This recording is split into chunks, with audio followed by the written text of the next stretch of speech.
Hello विद्यार्थियों, आज अपन करने वाले हैं ड्रीम सोच सीरीज के सब्जेक्ट साइंस के एमसीक्यू क्वेश्चन, जिसका पहला चैप्टर है रासायनिक अभिक्रियाएं एवं समीकरण। इससे संबंधित अपन एमसीक्यू क्वेश्चन करने वाले हैं क्लास 10th के लिए। तो बढ़ते हैं आगे। इसमें पहला पेज जो है, मैदान में हारा हुआ इंसान फिर से जीत सकता है, लेकिन मन से हारा हुआ इंसान कभी नहीं जीत सकता। मैदान में जो खिलाड़ी होता है वह हार कर भी फिर वापस जीत सकता है, लेकिन एक इंसान मन से जब हार जाता है तो कभी नहीं जीत सकता। चलो इसी मोटिवेशन लाइनों के साथ पहला क्वेश्चन लेकर आ रहे हैं। पहला क्वेश्चन है, लौह चूर्ण पर तनु हाइड्रोक्लोरिक अम्ल यानी कि लौह चूर्ण जो है उस पर तनु हाइड्रोक्लोरिक अम्ल डालने से क्या होता है। लौह चूर्ण जो आपका लौह चूर्ण है उस पर HCl तनु HCl जो अम्ल होता है उसको डालने पर क्या होता है। तो पहला 4 ऑप्शन लिखे हुए हैं, जिसमें पहला लिखा हुआ है हाइड्रोजन गैस एवं आयरन क्लोराइड बनता है। दूसरा ऑप्शन लिखा हुआ है क्लोरीन गैस एवं आयरन हाइड्रोक्साइड बनता है। तीसरा ऑप्शन लिखा हुआ है कोई अभिक्रिया नहीं होती है। और चौथा ऑप्शन लिखा हुआ है आयरन लवण एवं जल बनता है। तो इसका सबसे मेन आंसर है, जब लोहे चूर्ण पर तनु हाइड्रोक्लोरिक अम्ल डाला जाता है तो सदैव हाइड्रोजन गैस और आयरन बनता है, आयरन क्लोराइड बनता है।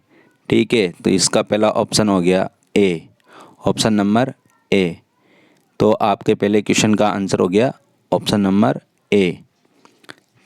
अगला क्वेश्चन है आपका क्वेश्चन नंबर 2। और क्वेश्चन नंबर 2 है, जब पोटेशियम की जल से क्रिया करवाते हैं, जब पोटेशियम धातु की जल से क्रिया करवाते हैं तो इसका क्या हो जाता है। ये चीज़ याद रखने के लायक है और ये इम्पोर्टेंट भी है। इम्पोर्टेंट लाइन है ये कि जब पोटेशियम धातु यानी कि के, इसका प्रतीक है पोटेशियम का, जल के साथ यानी कि H2O के साथ जब भी क्रिया कराते हैं तो उसका क्या हो जाता है। क्वेश्चन इस प्रकार से है। तो पहला लिखा हुआ है ऑक्सीकरण होता है, दूसरा लिखा हुआ है अपचयन होता है, तीसरा लिखा हुआ होता है अप्रभावित होता है, और चौथा लिखा हुआ है जल अपघटन होता है। तो जब भी किसी भी धातु की क्रिया जल से H2O से करवाई जाती है तो सदैव ऑक्सीकरण होता है। क्या होता है? ऑक्सीकरण होता है। अगला जो क्वेश्चन है क्वेश्चन नंबर 3, उसमें आते हैं। और इसमें तीसरा जो क्वेश्चन लिखा हुआ है वह लिखा हुआ है, श्याम श्वेत फोटोग्राफी में किस यौगिक का प्रयोग होता है। श्याम श्वेत फोटोग्राफी, जो श्याम श्वेत यानी कि सफ़ेद कलर का जो फोटोग्राफी, जैसे कि फ़ोटो लिया जाता है, किसी भी इंसान का फ़ोटो लिया जाता है तो उस स्थिति में उसके लिए किस यौगिक का प्रयोग होता है। उसके लिए सदैव AgBr का उपयोग होता है। यानी कि आपको याद रखना है श्याम श्वेत फोटोग्राफी में किस यौगिक का प्रयोग होता है, तो AgBr का प्रयोग होता है। ज़्यादातर बच्चे ऑप्शन लगाएंगे डी बिल्कुल गलत है। अगला क्वेश्चन है अपना क्वेश्चन नंबर 4। क्वेश्चन नंबर 4 है, मैग्नीशियम का वायु में जलना क्या है। मैग्नीशियम का वायु में जलना क्या है। यानी कि मैग्नीशियम यानी कि Mg का वायु में जो जलन यानी कि जलाया जाता है तो उस वायु में या आग के साथ जलना, वायु के साथ उसके साथ जलना क्या है। अपचयन है कि ऑक्सीकरण है या वाष्पन है या ऊर्ध्वपातन है। तो इसका सही आंसर है ऑक्सीकरण। इसका सही आंसर क्या है? ऑक्सीकरण, यानी ऑप्शन नंबर बी सही आंसर हुआ आपका। और अगला जो क्वेश्चन है क्वेश्चन नंबर 5, इसमें लिखा हुआ है क्वेश्चन नंबर 5 में, निम्न में से किसमें संसारण नहीं होता है? निम्न में से ऐसी कौन सी तत्व है जिसका संसारण नहीं होता है? ऑप्शन नंबर 1 पे लिखा हुआ है लोहा, लोहे का संसारण होता है। लोहे का क्या होता है? संसारण होता है, तो लोहा आंसर नहीं है। जो तांबा है उसका भी संसारण होता है, तो ये भी आंसर नहीं है। और जो चांदी है उसका भी संसारण होता है, तो ये भी अपना आंसर नहीं है। एक तरह से तीनों चीज़ों को माना जा सकता है कि तीनों के ऊपर जैसे जैसे जैसे समय गुजरता है वैसे वैसे उनके ऊपर कालापन आता रहता है, यानी कि जंग टाइप से एक उसकी जो चमक होती है वह हल्की होती जाती है, और इस वजह से उसको संसारण नहीं होता है। उसने पूछा इनका तो संसारण होता है, लेकिन क्रोमियम एक ऐसी धातु है या तत्व है, सॉरी, उसका कभी भी संसारण नहीं होता है। अगला जो क्वेश्चन है क्वेश्चन नंबर 6 लिखा हुआ है आपका, निम्नलिखित में से कौन से परक्रम उष्मा सेपी है? इसमें लिखा हुआ है पहला ऑप्शन एक अम्ल का तनुकरण, दूसरा ऑप्शन लिखा हुआ है बिना बुझे चूने के साथ जल की अभिक्रिया, तीसरा ऑप्शन लिखा हुआ है उपरोक्त दोनों, यानी कि ए व बी दोनों के बारे में बात हो रही है, और ऑप्शन नंबर डी लिखा हुआ है इनमें से कोई नहीं, यानी कि तीनों ऑप्शन ही नहीं। तो जब भी उष्मा सेपी की बात होती है तो एक अम्ल का तनुकरण भी एक उष्मा सेपी का ही उदाहरण होता है। और बिना बुझे हुए चूने के साथ जल की अभिक्रिया, जब बिना बुझा हुआ चूना पेंट करने के लिए लेकर आते हैं और उसकी जल के साथ अभिक्रिया कराते हैं तो एक उष्मा से उत्पन्न होती है, यानी कि इसका ऑप्शन नंबर सी दोनों ही सही है, यानी कि उपरोक्त दोनों ही आंसर होंगे। यह अच्छा वाला क्वेश्चन था छठा।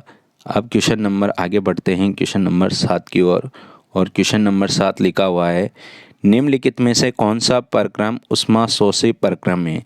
इसके पहले वाला जो क्वेश्चन था वह उष्मा सेपी वाला था, और जो ये क्वेश्चन नंबर 7 है, क्वेश्चन नंबर जो 7 आया है ये उष्मा शोषी परक्रम वाला है। उष्मा सेपी और उष्मा शोषी दोनों में अंतर भी आपसे परीक्षा के अंदर पूछा जा सकता है कि दोनों में अंतर स्पष्ट कीजिए। तो यहाँ पर पहले तो उष्मा सेपी पूछा गया था, अब उष्मा शोषी पूछा गया है, परक्रम पूछा गया है। तो शुष्क बर्फ का ऊर्ध्वपातन होना भी एक उष्मा शोषी परक्रम का ही उदाहरण है। जल का वाष्प के रूप में बदलना, यह भी उष्मा शोषी परक्रम का उदाहरण है। तो इसके भी दोनों आंसर सही है, यानी कि ऑप्शन नंबर सी सही है।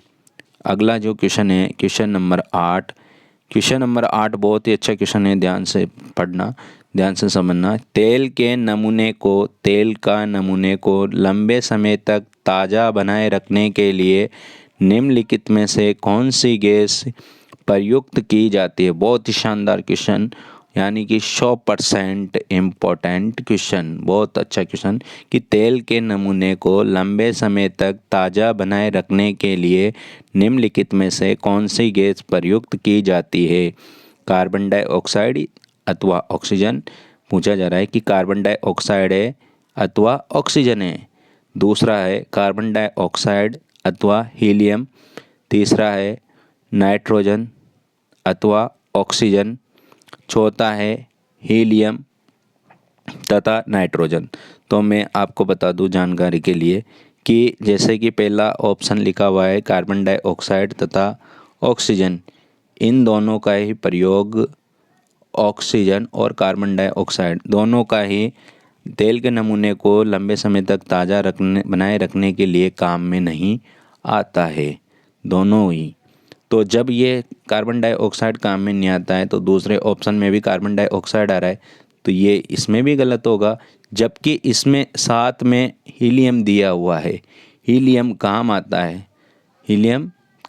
है, लेकिन उसके साथ कार्बन डाइऑक्साइड दिया हुआ है, तो ये ऑप्शन नंबर बी भी गलत है। तीसरे ऑप्शन में नाइट्रोजन तो काम आता है लेकिन ऑक्सीजन काम नहीं आता है, इस वजह से सी ऑप्शन भी गलत है। यानी कि ऑक्सीजन पहले में भी काम नहीं आ रहा था तो तीसरे में भी आ चुका है, तो वो उसमें भी रॉन्ग हो जाएगा। यानी कि अपना ऑप्शन कौन सा बचा, डी ऑप्शन सही है। ये बहुत अच्छा क्वेश्चन है जो कंपटीशन वगैरह के क्वेश्चनों में भी ऐसा क्वेश्चन पूछा जाता है। हीलियम तथा नाइट्रोजन गैस ऐसी गैसें हैं जो तेल के नमूने को लंबे समय तक ताज़ा बनाए रखने के लिए प्रयुक्त की जाती है। 8वें क्वेश्चन के बाद अगला क्वेश्चन है क्वेश्चन नंबर 9। क्वेश्चन नंबर 9 लिखा हुआ है, नीचे दी गई धातुओं में सबसे कम क्रियाशील धातु है। जो क्रियाशीलता का जो क्रम सारणी होती है उसमें सबसे कम क्रियाशील धातु, जो सबसे कम अधिक क्रियाशील पिरीमिडियम की कम क्रियाशील धातु जो होती है उसका Zn यानी कि जिंक सबसे कम क्रियाशील धातु नहीं होती है। Pb ये भी कम क्रियाशील धातु नहीं होती है। कौन सी सबसे कम क्रियाशील धातु होती है, Cu सबसे कम क्रियाशील धातु होती है। 9वें क्वेश्चन के बाद क्वेश्चन नंबर 10। क्वेश्चन नंबर 10 भी बहुत अच्छा क्वेश्चन है। क्वेश्चन लिखा हुआ है, चिप्स की थैलियों में कौन सी गैस भरी जाती है। चिप्स की जो थैलियाँ अपन प्रयोग करते हैं खाने के लिए, 5 रुपये वाली 10 रुपये वाली, इसमें चिप्स की थैलियों में कौन सी गैस भरी जाती है। तो कार्बन डाइऑक्साइड ज़्यादातर बच्चों का जवाब होता है, ये बिल्कुल गलत है। नाइट्रस ऑक्साइड ये भी गलत है। कौन सा ऑप्शन है, अक्रिय नाइट्रोजन गैस चिप्स की थैलियों में भरी जाती है। अक्रिय वो भी क्रियाशील वाली नहीं, अक्रिय नाइट्रोजन गैस जो चिप्स की थैलियों में भरी जाती है। देखो नाइट्रोजन शब्द आ जाए अगर पेपर के अंदर, केवल नाइट्रोजन, और ऑप्शन 4 लिखा हुआ है और उसमें चौथा ऑप्शन इनमें से नहीं दिया हुआ नहीं है तो फिर अपने लिए नाइट्रोजन सही होगा। लेकिन अगर नाइट्रोजन दिया हुआ है और इनमें से कोई भी दिया हुआ है तो इनमें से कोई नहीं, वो वाला आंसर सही होगा। लेकिन अगर उसमें अक्रिय नाइट्रोजन दिया हुआ है तो फिर सीधा अक्रिय नाइट्रोजन ही राइट होगा, क्योंकि नाइट्रोजन जैसे क्रियाशील नहीं, केवल अक्रिय नाइट्रोजन ही जो गैस है वो भरी जाती है, क्रियाशील गैस नहीं भरी जाती है। क्वेश्चन नंबर अगला क्वेश्चन है 11वां क्वेश्चन है, सूर्य के प्रकाश में श्वेत रंग का सिल्वर क्लोराइड जो किस रंग का हो जाता है। श्वेत रंग का सूर्य के प्रकाश, जो सूर्य का प्रकाश होता है श्वेत रंग का, उसका सिल्वर क्लोराइड किस रंग का हो जाता है। तो वह काला नहीं होता है, लाल भी नहीं होता है, बैंगनी कलर का भी नहीं होता है, वो होता है दूसर कलर, एकदम दूसरा और दूसरा सा बानी कलर होता है ना, उस टाइप का हो जाता है, दूसर कलर हो जाता है।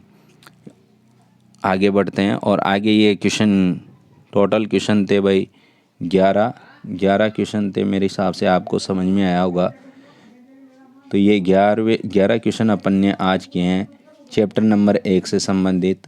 अगर आपको सच्ची में वीडियो पसंद आया हो तो प्लीज़ लाइक कर दीजिए, कमेंट कर दीजिए और शेयर भी ज़रूर कीजिए, क्योंकि आपका एक लाइक, एक कमेंट और एक शेयर आने वाली जनरेशन या आने वाले बच्चों के लिए बहुत ज़्यादा फ़ायदेमंद होगा। और आपका एक लाइक, एक शेयर हमको मोटिवेट करता है अगला वीडियो अच्छे से अच्छे बनाने के लिए। तो प्लीज़ एक लाइक, एक कमेंट और एक शेयर ज़रूर कीजिए।